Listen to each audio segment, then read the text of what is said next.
C'est un plaisir pour moi de vous informer, Madame, Messieurs, bienvenue. La RDC a évalué le mardi 11 juillet le protocole de Maputo. 20 ans après son adoption, le ministre du Genre, Famille et Enfants a organisé à cette occasion une conférence sous le thème 2 décennies après son adoption, impact et perspectives en RDC. L'objectif de cette conférence était d'évaluer les chemins parcourus depuis la publication de ces protocoles dans le journal officiel, mais aussi proposer des pistes de solutions pour la bonne marche de ces processus dans le pays. Viningali Junior pour plus de détails. Le protocole de Maputo a été adopté en 2003 et constitue l'un des premiers cadres juridiques pour la protection des droits et des libertés des femmes et des jeunes filles en Afrique.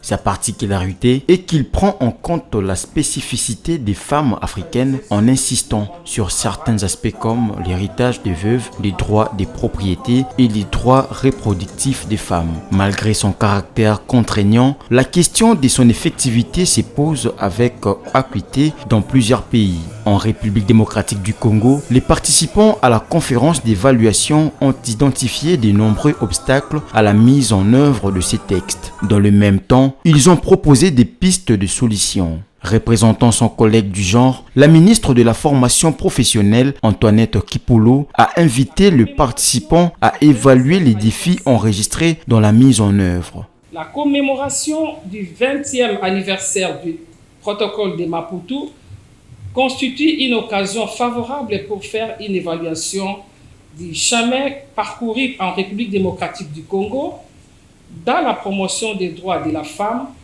contenu dans cet instrument juridique. Même si notre pays est sur la bonne voie en ce qui concerne la mise en œuvre de cet instrument juridique, beaucoup reste encore à faire, notamment en ce qui concerne les droits à la santé de la femme, spécialement en matière de santé sexuelle et productive où notre pays présente les taux de mortalité maternelle élevés, l'un des plus élevés au monde. En République démocratique du Congo, le protocole de Maputo a été ratifié en 2008 et publié au journal officiel en 2018. 5 ans après, des avancées significatives ont été enregistrées dans le cadre de sa mise en œuvre. Présente à cette cérémonie, Nicole Boitia, la directrice de cabinet adjointe du chef de l'État en matière politique et diplomatique, a réitéré l'engagement du président de la République et champion de la masculinité positive pour l'application du protocole de Maputo dans son entièreté. L'impact est certain, et évidemment il y a encore des choses à améliorer, mais je pense que la domestication est vraiment réelle. Pourquoi? Parce que si on regarde le comportement du chef de l'État par rapport à la vulgarisation de ce protocole de Maputo, vous verrez que, en tout cas pour les aspects politiques, des femmes, 28% des femmes au gouvernement, des femmes qui sont nommées pour la première fois à des institutions qui étaient habituellement dévolues aux hommes, à la Banque centrale, on a une première femme au Conseil d'État, on a une première femme, premier avocat général de la République. Ce sont des réalités, des évidences qui montrent qu'effectivement, le président de la République, le Congo, est réellement en train de s'approprier le protocole de Maputo. Rappelons que cette célébration a été marquée par 3 panels animés par les membres du gouvernement, le parlementaire, les organisations de défense et de promotion des droits des femmes, le Conseil supérieur de la magistrature en présence de forces de l'ordre, du RJSSR et le partenaire technique et financier. 3 membres du gouvernement étaient devant la presse le lundi dernier pour rassurer l'opinion sur les dispositions sécuritaires et sanitaires prises par l'exécutif pour le bon déroulement des 9e Jeux de la francophonie. Par cet exercice, ils voulaient ainsi taire le folle rumeur d'un prétendu trafic d'organes de personnes qui sont enlevées ou kidnappées par le malfaiteur. C'est une conférence de presse qui intervient après l'organisation du procès en flagrance de kidnappeurs, un procès qui s'est bien déroulé selon Peter Kazadivis, Premier ministre de l'Intérieur. Suivez. Lors de cette conférence de presse, le vice-premier ministre de l'Intérieur était très attendu, notamment sur les questions sécuritaires. Il est revenu sur le phénomène des kidnappings qui défraye la chronique en ces moments à Kinshasa. Pour Peter Kazadi, le phénomène des kidnappings est en train d'être découragé grâce à une relation de proximité entre la population et la police nationale congolaise. Le vice-premier ministre s'est également félicité du déroulement il y a quelques jours du procès des kidnappeurs ainsi que leur condamnation. Selon le patron de l'Intérieur, après Kinshasa, l'opération va s'étendre dans le reste de province afin de décourager ces genres de pratiques. Moi, en tant que responsable numéro 1 du secteur de la sécurité dans notre pays, j'ai noué une relation de proximité avec les dirigeants de la police. Il faut les écouter leurs problèmes pour essayer d'apporter des solutions.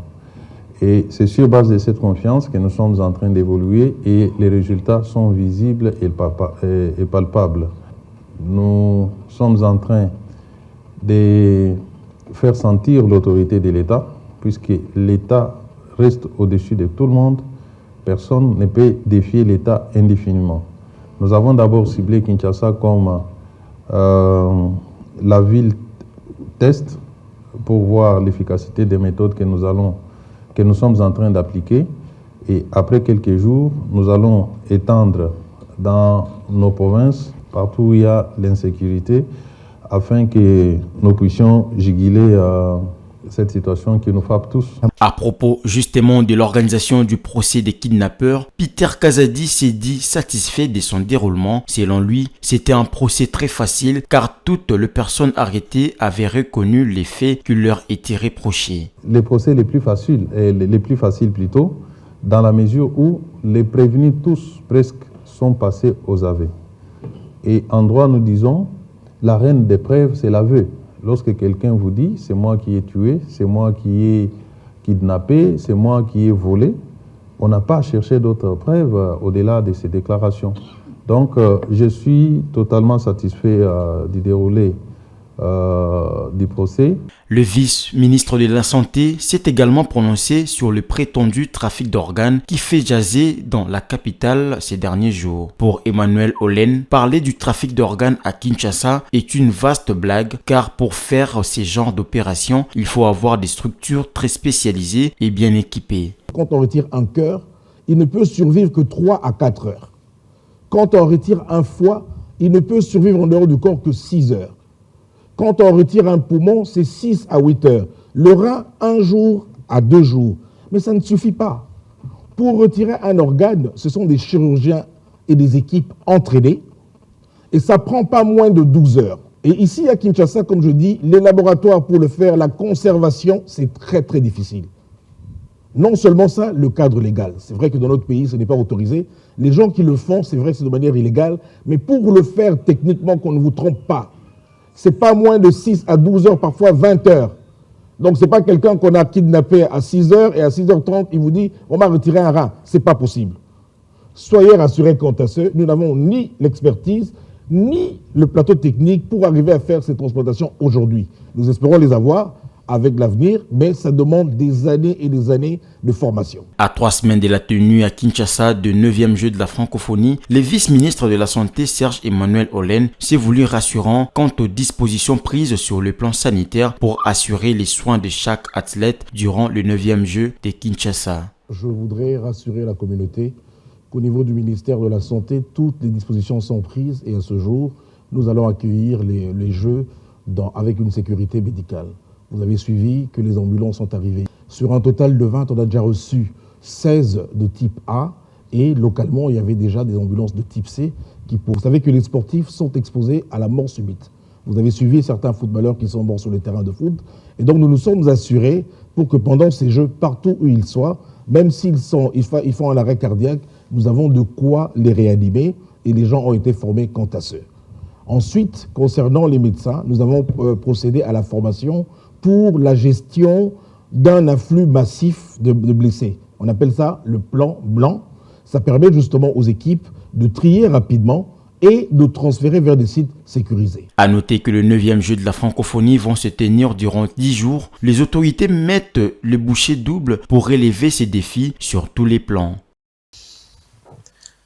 L'exécutif national, c'est-à-dire le gouvernement central, s'en va prendre d'autres mesures contre l'insécurité urbaine en ce qui concerne l'identification des taximens. Aussi, à cet effet, il compte étendre le bouclage dans tous les quartiers de Kinshasa, la capitale congolaise, afin de traquer et identifier les autres catégories des enlèvements clandestins en dehors de ceux qui opèrent comme chauffeurs des taxis, motos et bus. Explication dans cet élément. Les bouclages organisés par les autorités nationales vont s'étendre dans plusieurs quartiers de la ville de Kinshasa où des cas d'enlèvement clandestins sont régulièrement signalés et identifiés par la population. Pour ce faire, les services de sécurité vont commencer, dans les jours qui viennent, à patrouiller dans les rues et quartiers secondaires des 24 communes pour intercepter les individus et réseaux mafieux responsables de cette insécurité. Entre autres, des mesures pratiques par rapport aux conducteurs de véhicules s'engageront à ce qu'il faut qu'on parvienne à identifier le chauffeur de chaque véhicule de transport qui va afficher sa photo sur son véhicule de sorte à coïncider la photo du conducteur bien identifié avec le conducteur qui est au volant. Le vice-premier ministre, ministre de l'Intérieur, Maître Peter Kazadi, s'est personnellement responsabilisé de réaliser ces nouvelles dispositions qui relèvent de la volonté du gouvernement national. Nous sommes en train de faire sentir l'autorité de l'État, puisque l'État reste au-dessus de tout le monde. Personne ne peut défier l'État indéfiniment. Nous avons d'abord ciblé Kinshasa comme la ville test pour voir l'efficacité des méthodes que nous sommes en train d'appliquer.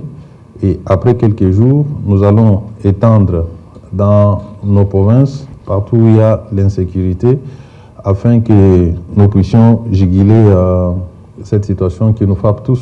La ville de Kinshasa, plongée dans cette nouvelle psychose car il ne se passe plus un jour sans qu'un cas d'enlèvement soit signalé dans la ville, doit faire face cependant, et cela depuis longtemps, à cette insécurité traditionnelle caractérisée par le phénomène Kuluna délinquance juvénile, d'où les services chargés de procéder à ces opérations sur le terrain devront faire preuve de beaucoup de professionnalisme pour distinguer les malfaiteurs, pour éviter la confusion. Moi, en tant que responsable numéro 1 du secteur de la sécurité dans notre pays, j'ai noué une relation de proximité avec les dirigeants de la police.